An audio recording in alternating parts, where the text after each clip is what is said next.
Yon mga masters, bali 8 videos, araw-araw tuwing umaga na po tayo mag-a-upload.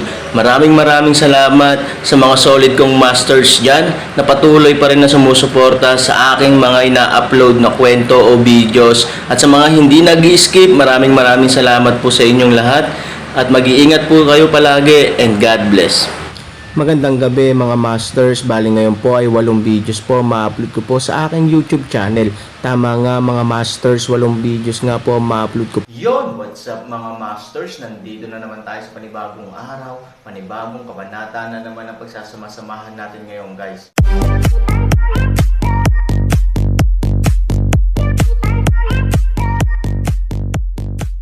Bali mga masters, kung bago ka pa lang po sa aking YouTube channel, please click the subscribe button, lalong-lalo na po yung notification bell guys, para maging connected pa rin tayo sa isa't isa at maging updated kayo sa mga susunod ko pang video.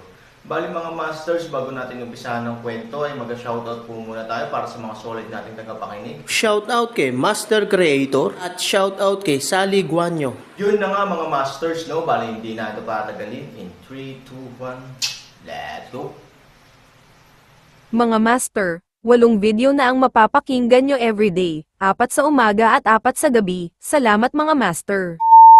Sa dingding, malinaw ang posterin ng grupo sa isang sulyap. Si Aaron, na nasa unang grupo sa harap, ay nasa unang grupo kasama ang 7 iba pang tao na hindi niya kilala. Ngayon, naglaro siya laban sa kakaibang kapangyarihan na si Zun sa entablado 8. Aaron ay hindi alam kung ano ang pakiramdam. Ngunit nang makita ni Bai Xiaosheng ang grupo at ang laban, hindi niya mapigil ang malunok ang kanyang laway. Sa isang tabi, ang mukha ni Ivory ay hindi maganda sa ilalim ng maskara. Anong klaseng swerte ng multo ito? Isa ang grupo ng kamatayan. Sa isang tabi, hindi mapigilan ni Bai Xiaosheng na magmura.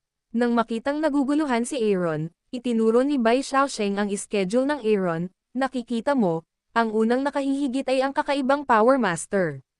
Ang espesyal ay na kahit na ang paglilinang ng kakaibang Power Master ay ang unang yugto pa lamang ng pagpatay ng kasamaan, ang kanyang lakas ay walang hanggan. Kahit na siya ay nakatataas, hindi siya magdurusa. Kahit matalo mo siya, ang susunod na 3 mananalo ay pawang mga sikat na figure sa mundo. Wala sa kanila ang madaling karakter. Ito ang pangkat ng kamatayan. Kung mas iniisip niya ito, mas nararamdaman niyang hindi siya karapat-dapat sa Aaron. Mula sa isang tiyak na punto ng view, sa grupo ng 8, 4 na napakalakas na eksperto ang nasa grupo, na mas mukhang ang nangungunang 4 na nag-abuso sa 4 na pagkain.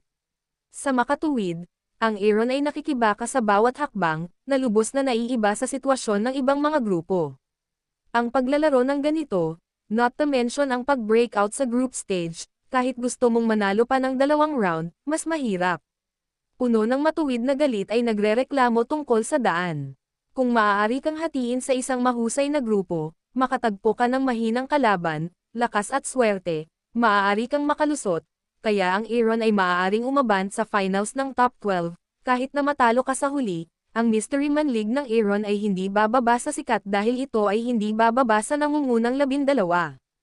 Ngunit ang kasalukuyang schedule, hindi lamang hindi maaaring samantalahin, ngunit puno rin ng mga paghihirap. Ang ibig sabihin ng 4 na master ay ang Aaron ay kailangang pumasa sa 4 na antas, na kalokohan. Galit na galit si Bai Xiao. Sa kabaligtaran, medyo nasasabik ang Aaron. Mula sa 8 ligaw na libro, kailangan niya ng isang tunay na master upang subukan ang kanyang lakas. Sa kasamaang palad, may ilang mga pagkakataon. Sa kasalukuyan, ang death group na ito ang pinakamagandang pagkakataon para sa Aaron. Well, luck itself is a part of the game. Don't worry about it. Ilang oras pa bago ang pangit na oras. Bumalik tayo sa kwarto at pahinga ka muna. Nakangiting sabi ni Aaron. Nang marinig ito ni Bai Xiaosheng, hindi siya mabalisa. Kung ang tiwala sa sarili ni Aaron ay may pagtatalunan sa pinakaunang panahon, siya ay halos hindi matatalo sa labas ng bulwagan. Ngunit sa oras na ito, tila siya ay nagyayabang. Dapat mong malaman na ang mga tao sa templo, ang pinakamababang tao, ay hindi magagapi sa labas ng templo. Pagkatapos ng lahat, ang mga taong maaaring may rank sa 72nd Hall ng Kishan Hall ay mga tunay na eksperto sa lahat ng direksyon. Kahit na maraming mga eksperto mula sa labas na hindi nakikilahok sa mga aktibidad na ito, sila ay kumakatawan sa lakas ng karamihan sa mga kalahok. Aaron, you should have a look. Your odds are over 100. Sa oras na ito, hindi na tayo maaaring maging pabaya tulad ng dati. 100 Xiaosheng ang nagmamadali. Si Ivory at Aaron ay tumingin sa paligid, at mayroong dalawang grupo ng mga numero sa likod ng pangalan ng bawat tao sa listahan. Ang bilang ng dating pangkat ay kumakatawan sa bilang ng mga taya, at ang bilang ng huling pangkat ay kumakatawan sa mga logro. Nakakatawa, ang numero ng taya ng Aaron kahit na 0 ay hindi rin nasira, maaaring mabayaran ang pag-aalala ay talagang umabot na sa Terror 1000. Ibig sabihin, ang Aaron ay may 10 beses ang logro. Sa kabilang banda, ang kalaban ng Aaron na si Quelly Zun ay may tsansa na 0.3 lamang, ngunit ang taya ay umabot na sa 1,400 katao, na may kabuuang halaga na halos 10 milyong amethyst. Mula sa mga datos na ito, makikita natin na sa mata ng mga tagalabas, ito ay isang tunggalian lamang na walang suspense. Kaya nga, madalas sinasabi na huwag magsugal. Madaling mawalan ng pera. At least, itong 1,400 na tao ay malugi ngayong gabi. Han 3,000 tapusin, hilahin suying tag-araw, bumangon upang umalis. Magsasalita na si Bai Xiaosheng. Gayunpaman, nang makitang tumalikod na si Aaron at naglakad sa isang gilid ng bulwagan, maiiling na lamang niya ang kanyang ulo at mapait na bamantong hininga. Ang Aaron ay hindi kwalipikado para sa 72 hall ng templo, kaya nakatira siya sa isang dormitoryo ng mga disipulo ng templo. Bumalik sa bahay, nang buksan ni Aaron ang pinto, sa susunod na silid, binubuksan ng unang espiritong guro at Ye Gotcheng ang pinto at pinalabas si Ao Jun. Sa oras na ito, si Ao Jun na may ngiti sa kanyang mukha, lumabas ng pinto at nakangiting sinabi, nakatira ako sa kanang bahagi ng kunhol. Sa oras na ito, ang mukha ni Ye Gotcheng ay nagpakita ng murang ngiti, huwag kang mag-alala, magkakaroon siya ng laro bukas ng gabi. Ito ay isang matinding labanan. Kapag natapos na ang labanan, siya ay mahina, at pagkatapos ay ipapadala ko siya. Magsasalita na sana si Ao Jun, ngunit bigla niyang nakita si Aaron, nakakadating lang para buksan ang pinto. Medyo nagulat siya, umiling, nandidiri at sarkastikong sinabi, haha, mysterious alliance. Basura. Tapos na sinasabi, Ao Jun disdained ng dumura bibig laway, Yang Chang ngunit pumunta. Sa pagtingin sa pag-alis ni Ao Jun, bahagyang nagalit si Aaron at tahimik na ikinuyom ang kanyang kamao. Sa oras na ito, biglang tumunog si Ye Gotcheng. Sa pagtingin sa Aaron, si Ye Gotcheng ay nagbigay ng isang malamig na ngiti, pagkatapos ng mahabang panahon, ang ilang mga tao ay nais na maging independyenta. Hindi nakakagulat na tumanggi silang sumali sa amin. Gayunpaman, kung gusto mong maging independyente, dapat mo munang tingnan kung ikaw may kakayahan. Nakikita mo ba ang mga posibilidad ngayon? Sabi ni Shan Lingxi na may malamig na ngiti. Agad na tumawa si Ye Gotcheng, syempre, at alam ko rin na may nakapagtala ng record high odds ngayon, 10 beses, isang buong 10 beses. Mula nang mabuksan ang pintuan ng buhay at kamatayan sa tuktok ng Kishan, hindi ko na nakita napakataas ng posibilidad ng isang tao. Ang espiritong guro ay nagbigay ng malamig na ngiti, haha, walang paraan.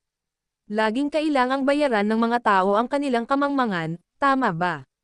Bagamat kausap niya si Ye Gotcheng, halatang tinatanong niya ang Aaron tungkol dito. Ang kahulugan ng bawat isa sa kanila ay hindi maaaring maging mas malinaw. Nais ni Han Sanchen na linisin si Ao Jun, ngunit siya ay nagalit at natawa sa tambak ng mga bata at matandang buhay na kayamanan. Ang mga mangmang na tao ay mahilig tumawa sa kamangmangan ng iba, dahil iniisip niya na ang mga tao sa mundo ay kapareho niya, at ako ay ignorante. Dahil doon, kinuha ni Aaron si Suying Xia at tumayo para pumasok sa silid. Nang marinig ito, si Ye Gotcheng ay nagalit, ngunit siya ay hinawakan ni Abbas Xianling, hoy, ano ang pagmamadali sa kanya? Noong siya ay pangit, may ilang mga tao upang linisin siya at magpahinga ng maaga. Siguro kapag siya ay pangit, maaari kang gumising at manood ng magandang eksena ng pang-aabuso. Medyo lumuwag si Ye Gotcheng. He gritted his teeth and said in a masasamang paraan, don't worry, this guy dares to refuse us and work alone. How can I miss the scene of this guy being abused? Sa malamig na ngiti, ibinalik ni Shanlingshi si Ye Guocheng sa bahay. Paglabas niya sa bahay ng abos na si Xianling, si Ao Jun ay bumalik sa kanyang bahay na puno ng galit. Pagkaupo niya ay inutusan niya ang kanyang mga katulong na kumuha ng pinakamasarap na tsaa. Ngayon, napakasaya niya. Ngunit sa oras na ito, isang figure ang biglang lumitaw sa silid. Hindi na mamalayan ni Ao Jun na kinakabahan. Tapos, nang makita niya ang mukha ng lalaki, biglang nawala ang dati niyang saya. Kapalit nito ay pinagpapawisan siya at napaluhod sa takot. Master, bakit ka nandito? Paraan ng takot ni Ao Jun. Ang pagkamatay ni Aaron ay naging mas komplikado ang sitwasyon. Sa hindi inaasahang pagbagsak ng pagtulong sa pamilya, ito na ngayon ang front battlefield ng dalawang pamilya, yung Shengxi area at ang tuktok ng Blue Mountain. Sa tingin mo ba makakarating ako dito sa personal? Sa dilim, bamulong ang figure. Tumanggaw si Ao Jun. Napakalinaw din niya sa sitwasyong ito. Kung hindi, hindi nila kayang manalo ni Ao Yong sa lahat ng puwersa nitong mga nakaraang araw.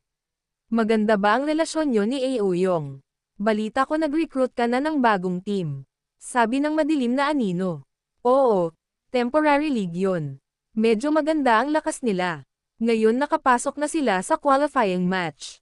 Originally, okay lang. Sa kabuuan, swabe. Maliit na episode lang. Nakangiting sabi ni Ao Jun. Oh, kung may sasabihin ka, walang sikreto sa pagitan mo. Bulong ni Dark Shadow. Haha, Master, okay lang. I just think it's too small to mention.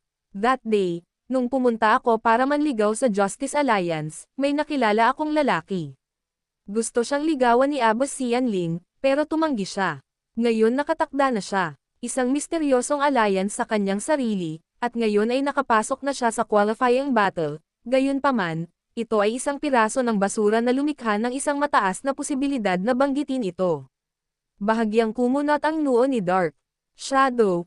Well, since it's rubbish, don't worry about it.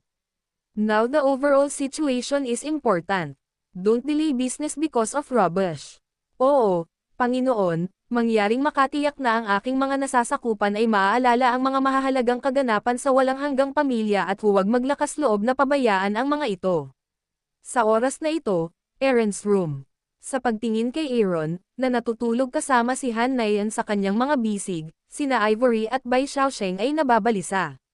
Para sa kanilang dalawa, halatang delikado ang susunod na digmaang pandaigdig, kaya talagang hindi nila maintindihan kung bakit mapayapa ang pagtulog ng Aaron.